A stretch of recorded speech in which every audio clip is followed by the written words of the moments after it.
Bonjour. Le PIB est de très loin le plus connu des agrégats de la comptabilité nationale. Ses utilisations sont très nombreuses, notamment la mesure de la croissance économique, la comparaison de la richesse des différents pays, le calcul des ratios du déficit et de la dette publique. La définition officielle du produit intérieur brut est la suivante. Le produit intérieur brut au prix du marché représente le résultat final de l'activité de production des unités productrices résidentes.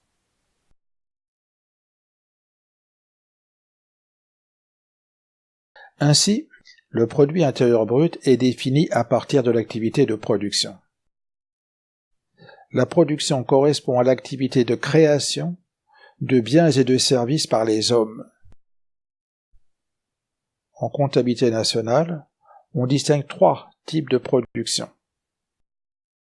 La production marchande, c'est la production destinée à être vendue ou échangée sur le marché.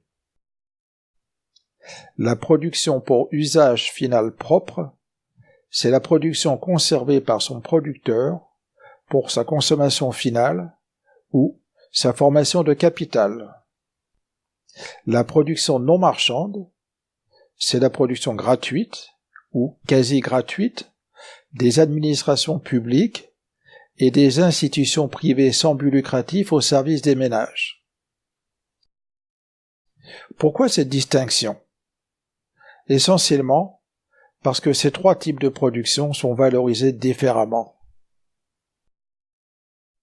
En théorie, la production n'est pas calculée à partir du chiffre d'affaires des entreprises, mais en valorisant les quantités produites à un certain prix.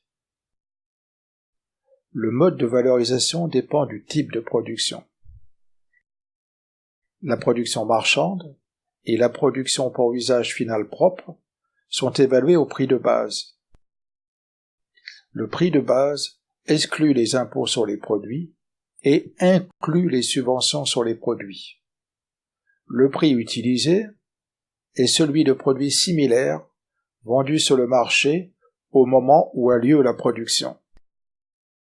Ce dernier point est important parce que lorsqu'un bien est produit, il est généralement stocké avant d'être vendu.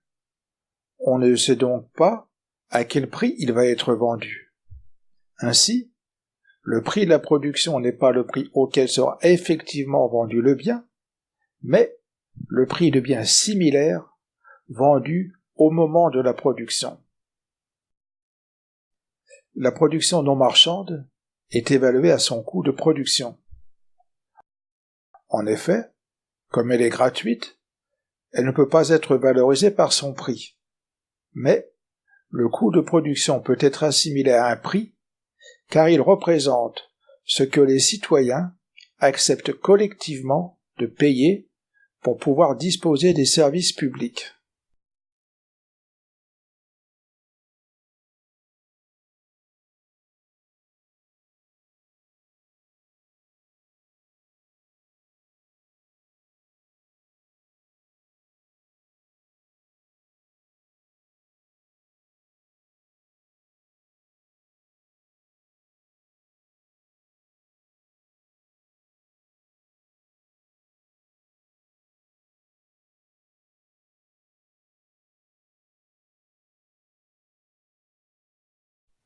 La production correspond à une création de biens et de services.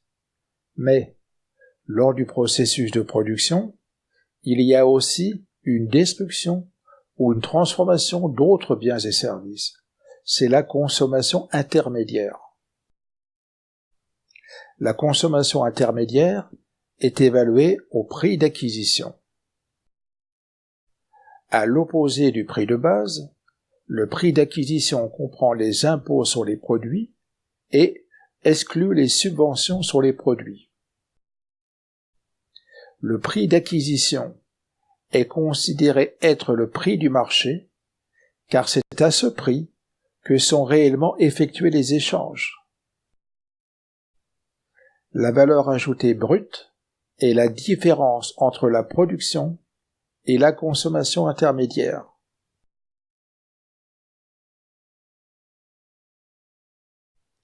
La valeur ajoutée brute ne tient pas compte de la dépréciation du capital, c'est-à-dire de la perte de valeur des machines et des bâtiments suite à l'usure ou à l'obsolescence.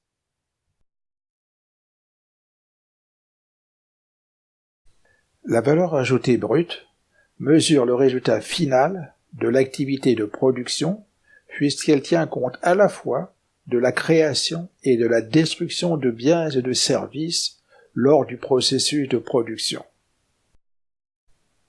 Comme il représente le résultat final de l'activité des unités productrices, le PIB peut donc être calculé à partir de la somme des valeurs ajoutées des unités de production. Mais, si la consommation intermédiaire est évaluée au prix d'acquisition, c'est-à-dire au prix du marché, ce n'est pas le cas de la production qui est évaluée au prix de base. Il faut donc ajouter à la production les impôts sur les produits et déduire les subventions pour passer à la valeur ajoutée au prix du marché. On a alors PIB au prix du marché égale somme des valeurs ajoutées plus impôts sur les produits moins subventions sur les produits.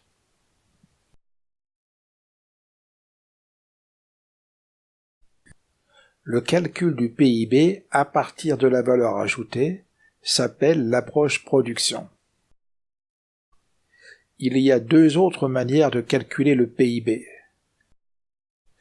L'approche revenu, l'approche dépense. L'approche revenu revient à considérer que les revenus issus de la production sont répartis entre les salariés, l'État et les entreprises. Dans l'approche revenu, le PIB est donc calculé de la manière suivante. PIB au prix du marché égale rémunération des salariés plus impôts sur la production et les importations moins subventions plus excédent brut d'exploitation revenu mixte. L'excédent brut d'exploitation et le revenu mixte représentent la part de la valeur ajoutée qui revient aux entreprises. Le terme revenu mixte s'applique aux entreprises individuelles car, dans ce cas, ce revenu rémunère à la fois le capital et le travail du producteur.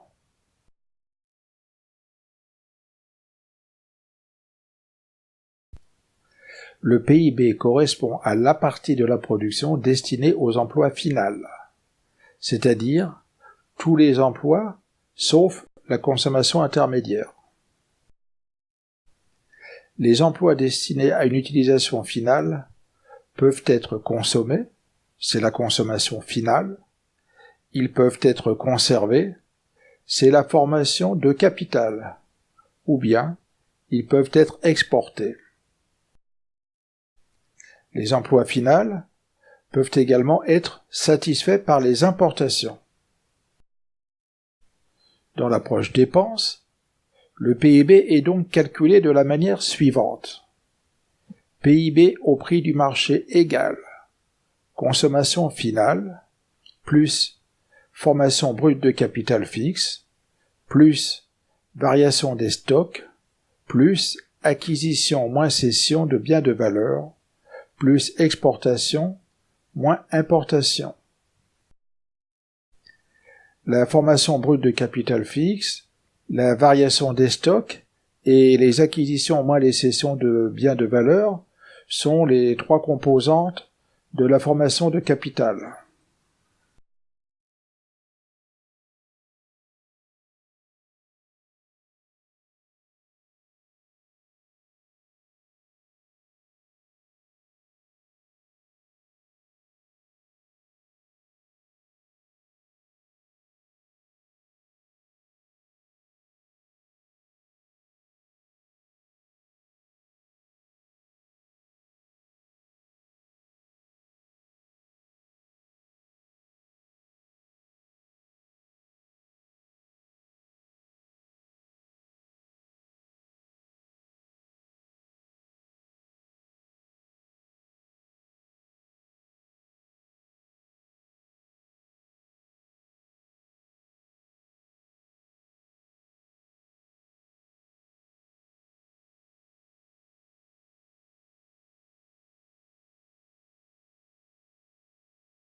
Le mot intérieur du produit intérieur brut ne signifie pas que la production a lieu à l'intérieur du pays. Il signifie que le PIB est le résultat de l'activité des unités de production résidant sur le territoire économique national. C'est différent parce qu'une entreprise résidente peut effectuer de manière temporaire des travaux à l'extérieur du pays.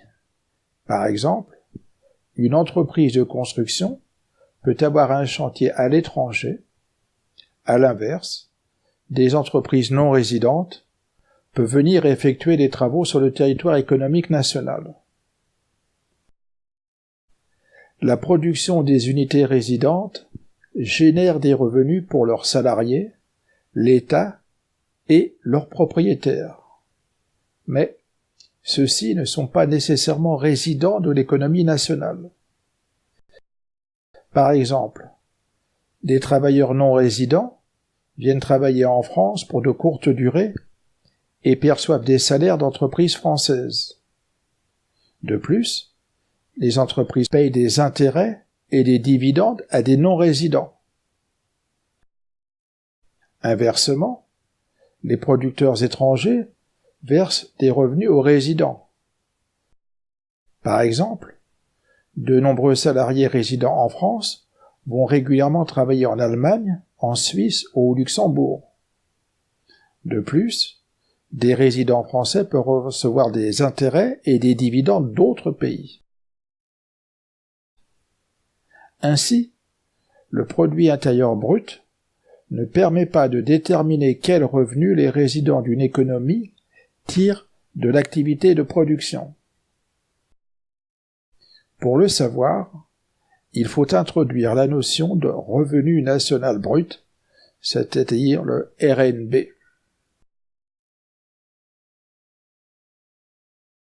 La définition officielle du revenu national brut est la suivante. Le revenu national brut, c'est-à-dire le RNB, représente l'ensemble des revenus primaires reçus par les unités institutionnelles résidentes, c'est-à-dire la rémunération des salariés, les impôts sur la production et les importations, moins les subventions, les revenus de la propriété, à recevoir moins à payer, l'excédent brut d'exploitation et le revenu mixte brut. On retrouve l'approche revenu du PIB, sauf que le revenu de la propriété est ajouté, il concerne notamment les intérêts et les dividendes. Dans une économie sans relation avec l'extérieur, cet ajout des revenus de propriété est sans conséquence, puisqu'ils viennent à la fois s'ajouter aux revenus de ceux qui les reçoivent et se déduire du revenu des entreprises. Dans le cadre d'une économie ouverte sur l'extérieur, les transferts de revenus ne se font plus nécessairement entre résidents de la même économie, si bien qu'il faut en tenir compte pour calculer le revenu des résidents. La deuxième différence avec l'approche revenu du PIB est qu'il ne s'agit plus des revenus provenant des producteurs résidents, mais des revenus reçus par les résidents en provenance du monde entier.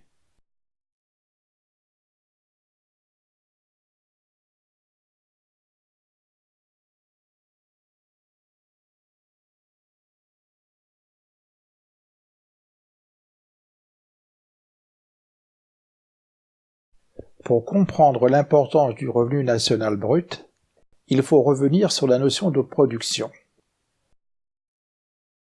Le producteur est le propriétaire de la production. Il ne participe pas nécessairement au processus de production.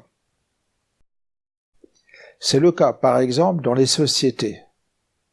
Ceux qui participent au processus de production sont des salariés. Le propriétaire n'est pas une personne physique, mais une société dont les actionnaires ne jouent aucun rôle dans la production. Avec la mondialisation, cela rend parfois difficile la compréhension de la notion de production. En effet, dans les cas extrêmes, la production devient une notion juridique. Elle ne s'accompagne pas toujours d'une activité réelle. C'est le cas lorsqu'une entreprise crée une filiale à l'étranger pour des raisons fiscales. La maison mère peut décider que sa filiale est propriétaire de la production, même si elle n'exerce aucune activité physique de production. Dans ce cas, la filiale deviendra le producteur et la maison mère recevra des revenus de la propriété de sa filiale.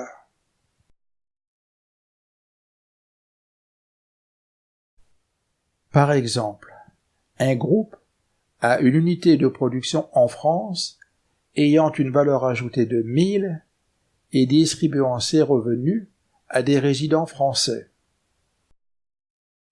Sa contribution au PIB et au RNB français est de 1000. Supposons maintenant que le groupe décide de créer une filiale sans aucun salarié à Malte et lui attribue la propriété des biens produits en France. La filiale maltaise utilise l'entreprise française comme sous-traitant et lui achète ses produits pour 600. On a donc le tableau suivant.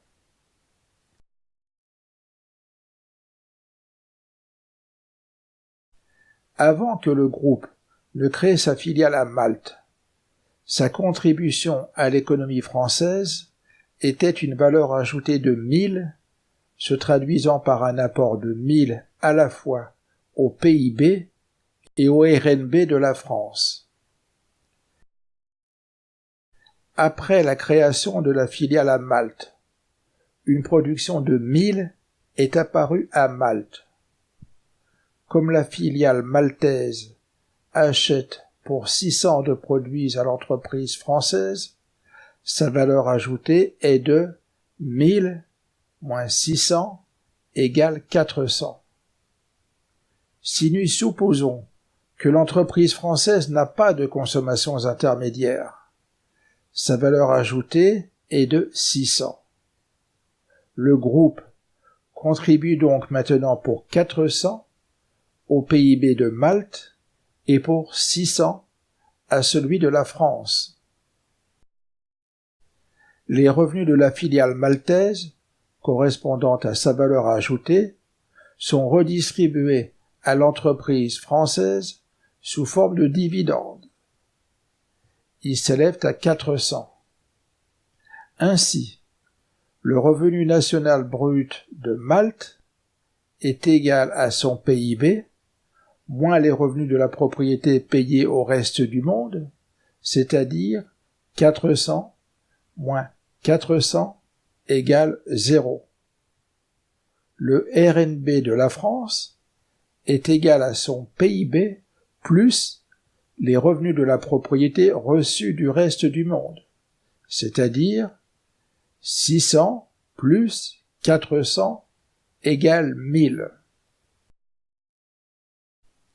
On voit donc que la création d'une filiale artificielle sans aucune activité réelle a eu un impact sur le PIB, mais pas sur le RNB.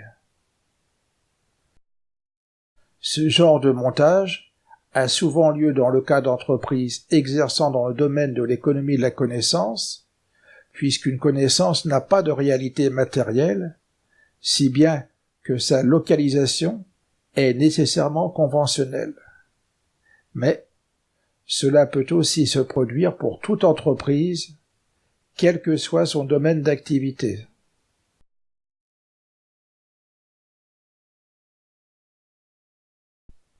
Ainsi, une partie du PIB peut correspondre à des activités fictives, si bien que le revenu national brut est mieux indiqué pour mesurer la richesse réelle d'un pays. C'est pourquoi la principale contribution des États membres au budget de l'Union européenne est basée sur leur RNB et non sur leur PIB. Cela a impliqué la mise en place d'une procédure de contrôle du calcul du PIB et du RNB des États membres au niveau européen. Cette procédure de contrôle est mise en œuvre, d'une part, conjointement par Eurostat, c'est-à-dire la Direction générale de la statistique de la Commission européenne, et l'ensemble des États membres. D'autre part, par la Cour des comptes européenne. Ces procédures de contrôle ont obligé les comptables nationaux à formaliser leurs procédures d'estimation et à préciser leurs hypothèses. Elles se sont donc traduites par davantage de transparence et de fiabilité.